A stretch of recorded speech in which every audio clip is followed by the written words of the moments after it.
played 3.5 months this year, but most folks would take this resume for a season. One major title at the Aussie Open, completing his career Grand Slam, another title in Doha, a record of 22-3 before injuring his wrist and pulling out of Barcelona. He's 23 years old, already has as many major titles as John McEnroe. So no need to rush back, Stevie. What does tennis miss most without Alcaraz playing right now? They just miss his personality, his charisma, and his aura on the court. I mean, he is somebody that brings so much passion and love to the game of tennis. Every time he is out there, he provides highlights. He's engaging, that smile, his movement. But it's important for him at this young age. You do not mess with the right wrist. Get healthy. Come back when you are 100%, because we want Carlos for the next 15 years. We don't want to risk, Carlos coming back too soon and doing something, negative to his wrist. So stay out until you're healthy. Yeah, I agree. Stay out till you're healthy. I've had a right wrist injury. I had to have surgery for it while I was in college. It can be something that takes a little bit of time to recover from, especially when you have had a surgery and a pretty significant injury to the area. I mean, it just takes time. And the worst thing you can do is try to rush your comeback. And I think with all of his accomplishments and accolades, why rush back? Take your time. We love seeing the hairstyles and him on the practice courts.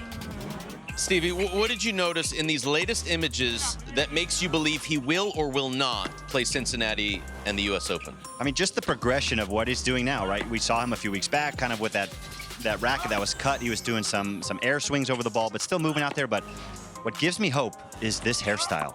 I would love to see this in Cincinnati. Think about how fast he's going to be and how aerodynamic he's going to be with this hairstyle. Okay, I don't know that it's more aerodynamic necessarily than when he had the shaven head. But what do we think of the cornrows, Danielle? I mean, where's the hair care brand sponsorship, partnership? We got to get this man a hair deal. I mean, he's been mixing it up so many times with all the different styles.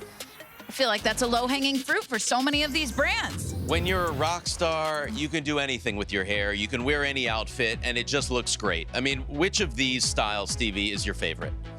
I mean, right now, it could be a little bit of recency bias, but I like the newest one. I mean, they're all great. I mean, he can pull off whatever he's doing, but he feels like he's got the confidence to pull off the latest hairstyle. It's pretty impressive. I would say April 2026 with the long hair. Ooh. I think if you're a guy and you can grow out your hair, keep it as long as you can, for however. I mean, he can pull off the edgy looks too, but I love a good long hairstyle on a guy. I think he looks super handsome there. Okay, going April 2026. I'm going to go August 2025 when he's just a Terminator. He did look mean out there. Right? You just felt like he was going to win that title 100% with that haircut. But, you got to have the long hair to then braid them. So I think he was always leading up to the cornrows. I think it's a smart move. If you have long hair during the hot summer months, that can actually be a little detrimental when you're out on the court and you're sweating a lot. I know with my long hair and mane that sometimes I probably needed a haircut here and there. That's a breakdown you're only going to get right here on TC Live. We saw him hit forehands and backhands. He was not hitting any serves that we saw, Stevie. Is that tougher on the wrist than forehands and backhands? I think it's just a good sign that he's out there hitting. You just don't know how the body's going to react to, practice.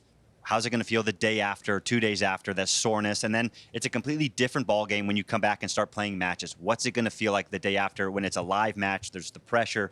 There's all that in your hand. You start to grip the racket a little bit tighter. So I would love to see him back in Cincinnati, I mean, as a selfish tennis fan. But you got to take it slow with a right wrist injury. You can't risk that.